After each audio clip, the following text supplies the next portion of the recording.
მოგესალმებით, ეს არის Georgian Medical Journal-ის ოფიციალური პოდკასტი. დღევანდელ ეპიზოდში განვიხილავთ Georgian Medical Journal-ში გამოქვეყნებულ ნაშრომს და მოკლედ სტრუქტურირებულად წარმოვადგენთ მის მთავარ მიგნებებს, მეთოდოლოგიურ მახასიათებლებს და პრაქტიკულ მნიშვნელობას კლინიკური მუშაობისა და საზოგადოებრივი ჯანმრთელობისთვის.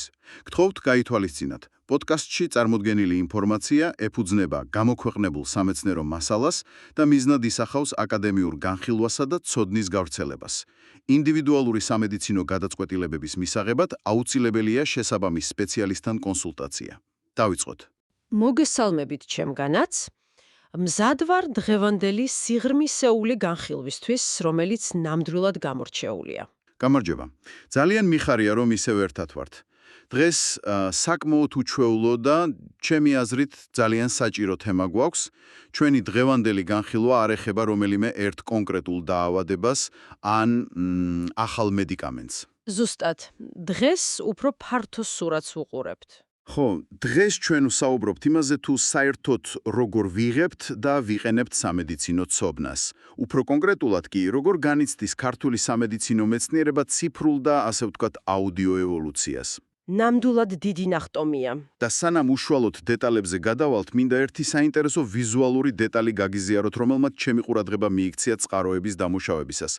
წარმოიდგინეთ, Georgian Medical Journal-ის, ანუ GMJ-ის აუდიო პლატფორმის ოფიციალური ლოგო.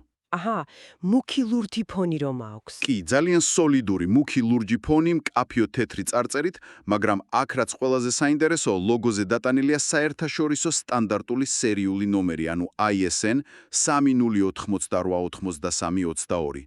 როცა ამას უყურებდი, ვიფიქრე, რომ ეს არ არის უბრალოდ მორიგი გასართობი პროექტი. არა, ნამდვილად არა, ეგ ძალიან სერიოზული განაცხადია. ხო, აქ რაღაც ბევრად უფრო სერიოზულთან გვაქვს საქმე, არა? კი ბატონო, ძალიან კარგი დაკვირვებაა. ეს ISSN კოდი ფაქტობრივად პროექტის აკადემიური პასპორტია. როდესაც რაიმე გამოცემას, იქნება ეს ტრადიციული ბეჭდური ჟურნალი, თუ როგორც ამ შემთხვევაში აუდიო პლატფორმა, მინიჭებული აქვს ISSN, ეს ნიშნავს, რომ ის აღიარებულია საერთაშორისო აკადემიური საზოგადოების მიერ. ანუ სანდოობის გარანტია. ზუსტად. ის ექვემდებარება გარკვეულ სტანდარტებსა და კატალოგიზაციას. და ჩვენი დღევანდელი განხილვის მისია სწორედ ის არის, რომ ჩვენს მსმენელთან ერთად გავიყოთ, რატომ არის ეს გლობალური გაშვება ასეთი მნიშვნელოვანი მოვლენა. ეს არ არის უბრალოდ ტექნოლოგიური სიახლე. ეს არის სრული ტრანსფორმაცია იმისა, თუ როგორ მიეწოდება სასიცოცხლოდ მნიშვნელოვანი ინფორმაცია, როგორც პროფესიონალებს, ისე ზოგადად მედიცინით დაინტერესებულ ნებისმიერ ადამიანს. მოდით, დეტალურად განვიხილოთ ეს ტრანსფორმაცია. როდესაც ვფიქრობ სამედიცინო ჟურნალებზე, მაშინვე თვალწინ მიდგება ის სქელტანიანი რთულად წასაკითხი ტომები, რომლებიც სავსეა რთული ტერმინოლოგიით. კი, აკადემიური ენა სპეციფიკურია. და ეს ინფორმაცია 10 წლების განმავლობაში ფაქტობრივად ჩაკეტილი იყო მხოლოდ მკვლევარების კაბინეტებსა და საუნივერსიტეტო ბიბლიოთეკებში. ახლა კი ვხედავთ, რომ GMJ სრულიად ახალ ეტაპზე გადავიდა და მეცნიერებას აკადემიური წრეებიდან პირდაპირ გაგებით ჩვენს ყურსასმენებში გადმოაქვს. აქ, რაც ყველაზე საინტერესოა, არის ის, რომ იცვლება თავად სამიზნე აუდიტორიის მასშტაბი. წარმოიდგინეთ, აქამდე რომ გაგეგოთ რაიმე უახლესი კვლევის შედეგი, უნდა ვყოფილიყავით ამ ვიწრო აკადემიური წრის ნაწილი. ან უნივერსიტეტის ბაზებზე უნდა გქონოდათ სუდომა. დიახ, უნდა გამოგეწერა ძვირად ღირებული ჟურნალები და დაგეხარჯათ საათები ურთულესი მეთოდოლოგიური ტექსტების კითხვაში. სამედიცინო მეცნიერების აუდიო ფორმატში გადასვლა ამ ბარიერს პირდაპირ ანგრევს. ეს ნიშნავს, რომ რეცენზირებული კვლევები ხდება ხელმისაწვდომი უშუალოდ პრაქტიკოსი ექიმებისთვის, რომლებიც ყოველდღიურად მუშაობენ პაციენტებთან და უბრალოდ არ აქვთ დრო ბიბლიოთეკებში ჯდომისთვის. და ალბათ არა მხოლოდ გამოცდილი ექიმებისთვის, ხო? მე მაშინვე სტუდენტები გამახსენდნენ. აბსოლუტურად. სამედიცინო უნივერსიტეტის სტუდენტებისთვის ეს არის უნიკალური შესაძლებლობა. მათ შეუძლიათ თეორიული სწავლების პარალელურად რეალურ დროში ადევნონ თვალი თანამედროვე კვლევით სივრცეს. ასევე ეს ეხება ჯანდაცვის სფეროს ყველა პროფესიონალს, ექთნებს, კლინიკის მენეჯერებს, საზოგადოებრივი ჯანდაცვის სპეციალისტებს. სოფლიოს ნებისმიერი წერტილიდან. კი, ეს არის ბარიერების მოხსნა აკადემიურ ენასა და ყოველდღიურ პრაქტიკულ საჭიროებებს შორის. ხომ წარმოგიდგენიათ, რამდენად კრიტიკულია ეს თქვენთვის, ჩვენო მსმენელო, თუ კი თუნდაც ოდნავ მაინც ხართ დაკავშირებული ჯანდაცვის სფეროსთან, ან უბრალოდ გაინტერესებთ მეცნიერება. დროის ფაქტორია აქ მთავარი. ზუსტად მაკეთ მივდიოდი. ჩვენ ყველანი ვთანხმდებით იმაზე, რომ დღეს დრო ყველაზე დეფიციტური რესურსია. ექიმები მუდმივად გადარბენაზე არიან, ერთი ცვლა მეორეს ხლის. როდის უნდა დაჯდეს ექიმი და წაიკითხოს 40 გვერდიანი კვლევა, თუნდაც ქართულ ენაზე.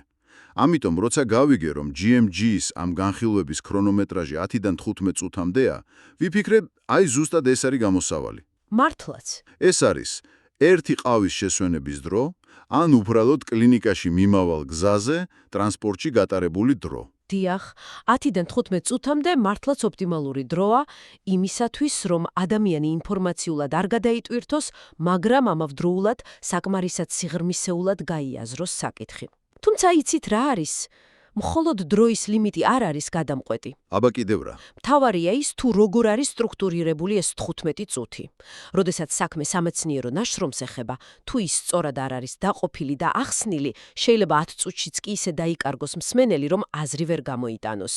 კი, რტული ტერმინების კორიენტელში ადვილია დაკარგვა. ამიტომ ყოველი მიმოხილვა აგებულია 4 მთავარ ძალიან ლოგიკურ პუნქტზე, რაც უზრუნველყოფს სწრაფ და სტრუქტურირებულ ცოდნას. მოდით ეგ 4 პუნქტი უფრო დეტალურად გავშალოთ, იმიტომ რომ როდესაც ვისმენთ სიტყვას სამეცნიერო კვლევა, ზოგს ალბათ მაშინვე სტატისტიკური ცხრილები და გრაფიკები ახსენდება. როგორ ახერხებენ ამ ყველაფრის 15 წუთში ჩატევას? პირველ რიგში ყოველი მიმოხილვა იწყება კვლევის მთავარი მიგნებებით. ეს არის საფუძველი. ანუ რას იკვლევდნენ ავტორები და საბოლოოდ რა აღმოაჩინეს. მარტივად და გასაგებად. კი, აქ გამოტოვებულია რთული სტატისტიკური გამოთვლების მშრალი აღწერები და ყურადღება מחვილდება უშუალოდ შედეგზე. ეს მსმენელს აძლევს მკაფიო წარმოდგენას იმაზე, თუ რატომ არის ეს კონკრეტული სტატია საერთოდ საყურადღებო. გასაგებია. ესე იგი, თავიდანვე ვიგებთ მთავარ აზრს. მაგრამ როგორც პრაქტიკოსი, მე ალბათ მაშინვე გამიჩნდება კითხვა, რომ კარგი, გავიგე ეს აღმოჩენა, მაგრამ მე რა გავაკეთო ამით ორშაბათს დილით, როცა პაციენტი შემოვა პალატაში. სწორედ მაგიტო. მეორე და ალბათ ყველაზე მნიშვნელოვანი პუნქტი არის კლინიკური მნიშვნელობა. ეს ნაწილი ზუსტად მაგ კითხვას პასუხობს. ანუ პრაქტიკაში გამოყენებას. დიახ, როგორ ცვლის ან აუმჯობესებს ეს აღმოჩენა პაციენტის მკურნალობის, დიაგნოსტირების ან პრევენციის მიდგომას დღეს. ეს არის ის ხიდი, რომელიც აკავშირებს თეორიულ მეცნიერებას რეალურ სამედიცინო პრაქტიკასთან. თუ კვლევას არ აქვს კლინიკური მნიშვნელობა, ის პრაქტიკოსი ექიმისთვის, რბილად რომ ვთქვათ, ნაკლებად გამოსადეგია. ანუ ეს არის ეტაპი, სადაც მეცნიერება ხელშესახები ხდება ჩვენთვის. ზუსტად ეგრეა. შემდეგ კი, მიმოხილვა გადადის მესამე პუნქტზე, ეს არის საზოგადოებრივი ჯანმრთელობის გავლენა. ეს უკვე უფრო ფართო მასშტაბია, ხო? კი, თუ წინა ეტაპზე ვსაუბრობდით ინდივიდუალურ პაციენტზე, აქ უკვე ვსაუბრობთ მიკროდონიდან მაკროდონეზე გადასვლაზე. მაგალითად, როგორი მოქმედებს ეს კონკრეტული კლინიკური სიახლე მთლიანად საზოგადოების ჯანმრთელობის მაჩვენებლებზე, ან ეპიდემიოლოგიურ სურათზე, ან დაავადებათა პრევენციაზე ქვეყნის თუ გლობალური მასშტაბით. ეგ ძალიან ლოგიკური ჯაჭვია. ინდივიდიდან საზოგადოებამდე. და მეოთხე პუნქტი რა არის? მეოთხე არის ჯანდაცვის სისტემური და პოლიტიკის ასპექტები. აი ეგ ცოტა რთულად ჟღერს. ექიმს რატომ უნდა ინტერესებდეს ჯანდაცვის პოლიტიკა ყოველდღიურ საქმეში? იმიტომ რომ ნებისმიერი დიდი სამედიცინო აღმოჩენა საბოლოოდ სისტემურ ცვლილებებს მოითხოვს. ეს პუნქტი განიხილავს, ჭირდება თუ არა ამ ახალ კლინიკურ მიდგომას ახალი გაიდლაინების შემუშავება, არსებული რეგულაციების შეცვლა, ან თუნდაც ფინანსური რესურსების ხელახალი გადანაწილება ჯანდაცვის სისტემაში. ანუ ექიმმა უნდა იცოდეს, რას უნდა ელოდოს სისტემისგან მომავალში. ზუსტად. თუ დავაკვირდებით, ეს 4 ნაბიჯი, მიგნებები, კლინიკური პრაქტიკა, საზოგადოებრივი ჯანდაცვა და პოლიტიკა ერთად ქმნის სრულიად თანმიმდევრულ სურათს. მართლაც კარგადაა შეკრული. როცა თანამედროვე სამყაროში ინფორმაციული ხმაური ასეთი მაღალია და ექიმს უწევს უამრავი ერთმანეთის გამო მრიცხავი სიახლის მოსმენა, მსგავსი მკაფიო, პროფესიონალური სტრუქტურა მართლაც ოქროს ფასი ძენს. ეს სტრუქტურირება მართლა ძალიან გონივრულია, რადგან მსმენელმა წინასწარ ზუსტად იცის, რას მიიღებს ამ 15 წუთისგან. თუმცა, ხომ იცით როგორ ხდება, შეიძლება შექმნა საუკეთესო პროდუქტი იდეალური შინაარსით. მაგრამ ვერავინ იპოვოს. ზუსტად. თუ მისი მოხმარება რთული იქნება, ის უბრალოდ დაიკარგება. და აი აქ მივდივართ იმ ნაწილამდე, რომელიც პირადად ჩემთვის ყველაზე შთამბეჭდავი აღმოჩნდა. პლატფორმების გამრავალფეროვნებას გულისხმობთ ალბათ. კი.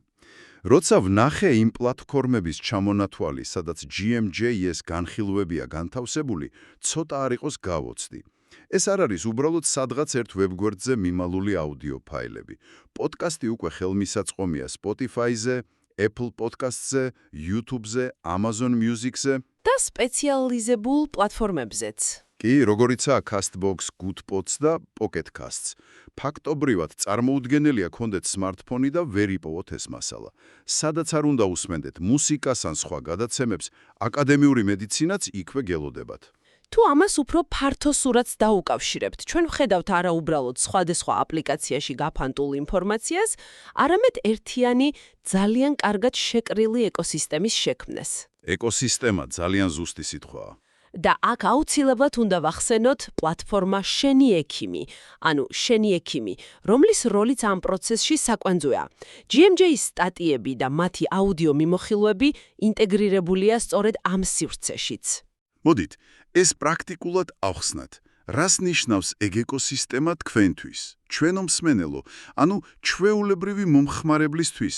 ეს ნიშნავს მულტიარხულ, სრულიად უწყვეტ გამოცდილებას. წარმოიდგინეთ ასეთი სიტუაცია. კითხულობთ საინტერესო სამეცნიერო სტატიას თქვენს კომპიუტერში, მაგრამ სასწრაფოდ უნდა გახვიდეთ სახლიდან. და კითხვის დრო აღარ გაქვთ. კი. თქვენ შეგიძლიათ უბრალოდ გახსნათ მობილური აპლიკაცია, რომელიც ხელმისაწვდომია როგორც iPhone-ის, ისე Android-ის მომხმარებლებისთვის. ან თუნდაც შეხვიდეთ შესაბამის Telegram არხზე და გააგრძელოთ ამავე თემის მოსმენა გამარტივებული აუდიო ფორმატით პირდაპირ გზაში. რა მოსახერხებელია. ეს არის ციფრული გარემო, სადაც წერილობითი აკადემიური ტექსტი და მისი პროფესიული სტრუქტურირებული აუდიო ვერსია ერთმანეთთანაა გადაჯაჭვული. თქვენ აღარ გიწევთ ინფორმაციის სხვადასხვა ადგილას ძებნა, ყველაფერი ერთ სივრცეშია. ანუ ფაქტობრივად სამედიცინო მეცნიერება ერგება ადამიანის ცხოვრების რიტმს და არა პირიქით. ეს მართლა ძალიან მაგარია. და ამ ყველაფრის უკან კიდევ ერთი საინტერესო დეტალი შევნიშნე წყაროებში. რა დეტალი?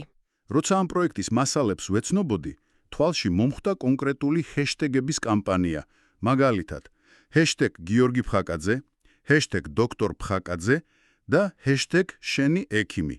თავიდან ვიფიქრე, რა საჭიროა მეთქი მკაცრ აკადემიურ სივრცეში ჰეშტეგები, მაგრამ მერე გავაცნობიერე, რომ ეს ჰეშტეგები დღეს ზუსტად ისეთივე ნავიგატორებია. როგორიც კატალოგები იყო ბიბლიოთეკაში? ზუსტად ეგ, ბიბლიოთეკის კატალოგები. კი, ზუსტად ეგრეა. თანამედროვე ციფრულ ეპოქაში ინფორმაციის შექმნა მხოლოდ ნახევარი საქმეა. მეორე ნახევარი მისი სწორი გავრცელება და ხილვადობის უზრუნველყოფაა.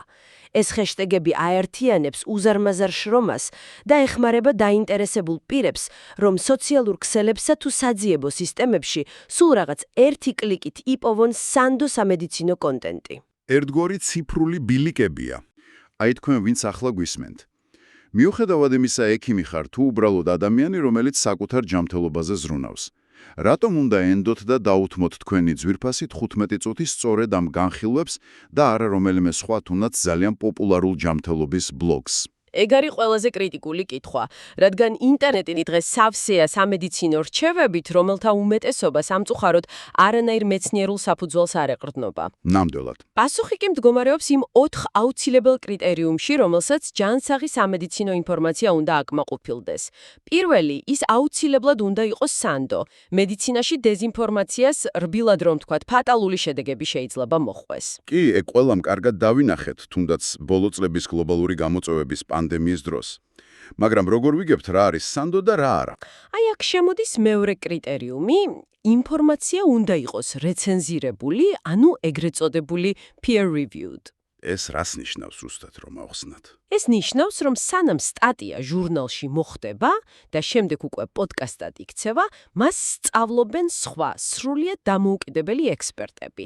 ისინი ცდილობენ იპოვონ ხარბიზები კვლევის მეთოდოლოგიაში, ამოწმებენ სტატისტიკას და მხოლოდ მას შემდეგ, რაც ეს მკაცრი ფილტრი გაივლება, ნაშრომი საჯაროვდება. ძალიან მნიშვნელოვანი ეტაპია. კი, ეს არის მეცნიერების ოქროს სტანდარტი. გასაგებია. ესე იგი, თუ peer reviewed არ არის, ფაქტობრივად გამოდის, რომ უბრალოდ ვიღაცის პირად აზრს ვისმენთ და არა შემოწმებულ ფაქტს. და მესამე კრიტერიუმი რა არის? მესამე არის ხელმისაწვდომობა. რად გვინდა მსოფლიოში საუკეთესო, ყველაზე სანდო და რეცენზირებული კვლევა, თუ ის ჩაკეტილია და მასზე წვდომა მხოლოდ რჩეულებს აქვთ. GMJ-ის ეს ახალი მიმართულება სწორედ ამ პრობლემას აგვარებს. ის ინფორმაციას ყველასთვის ღიას ხდის. და მეოთხე? და ბოლოს მეოთხე კრიტერიუმი საერთაშორისო სტანდარტებთან შესაბამისობა. ისევ იმ საწყის ISSN კოდს რომ დავუბრუნდეთ, ეს პროექტი არ არის მხოლოდ ლოკალური მოვლენა, ის საუბრობს გლობალურ ენაზე. ეს ოთხივე კომპონენტი ერთად ქმნის იმ უნიკალურ ღირებულებას, რის გამოც ნამდვილად ღირს ამ მიმოხილვების მოსმენა. ხომ წარმოგიდგენიათ, რამხელა ნახტომია ეს ქართული სამედიცინო სკოლისთვის? ფაქტობრივად, GMG პირდაპირ აძლიერებს ქართული სამეცნიერო ნაშრომების გლობალურ ხილვადობას. სადღაც სხვა კონტინენტზე შეიძლება კოლეგა ექიმმა გახსნას თავისი საყვარელი აპლიკაცია Apple Podcasts ან Spotify და მოისმინოს საქართველოში დაწერილი მაღალი სტანდარტის კვლევის შედეგები. დიახ, ეგ უკვე რეალობაა. ქართული სამედიცინო მეცნიერება თავისი მკაცრი აკადემიური სახით ახლა უკვე გლობალურად ისმის და თანაც ძალიან გასაგები პრაქტიკული ფორმით. სწორედ ეგ არის მთავარი მიღწევა თეორიული ცოდნის რეალურ კლინიკურ პრაქტიკაში გადატანის დაჩქარება. და სანამ დღევანდელ განხილვას დავასრულებთ, მინდა ჩვენს მსმენელს ერთი ძალიან საინტერესო კითხვა დაუტოვო დასაფიქრებლად. გისმენთ? დაფიქრდით, თუ კი რთული რეცენზირებული აკადემიური ნაშრომები ახლა უკვე ჯიბეში აუდიო ფორმატში გვაქვს მოთავსებული და ნებისმიერ წამს შეგვიძლია მათი მოსმენა, როგორ შეცვლის ეს მომავალი თაობის ექიმების გადაწყვეტილების მიღების სისწრაფეს კრიტიკულ სიტუაციებში. და კიდევ ერთი. შეიცვლება თუ არა თავად მეცნიერების კეთების სტილი, როცა ავტორებს ეცოდინებათ, რომ მათ ნაშრომს არა მხოლოდ აკადემიურ წრეებში წაიკითხავენ, არამედ გლობალურად მოусმენენ. მე ვფიქრობ, რომ ამან შესაძლოა თავად მეცნიერების ენაც კი ბევრად უფრო ლაკონიური, გასაგები და პირდაპირ შედეგზე ორიენტირებული გახდოს. სრულად გაეცნოთ ნაშრომს, გთხოვთ ეწვიოთ Georgian Medical Journal-ის ოფიციალურ ვებგვერდს და გამოიყენოთ სტატიაზე მითითებული ბმული და DOI. გამოიწერეთ Georgian Medical Journal-ის პოდკასტი თქვენს სასურველ პლატფორმაზე და გააზიარეთ ეპიზოდი იმ კოლეგებთან, ვისაც ეს ინფორმაცია გამოადგება. შემდეგ შეხვედრამდე.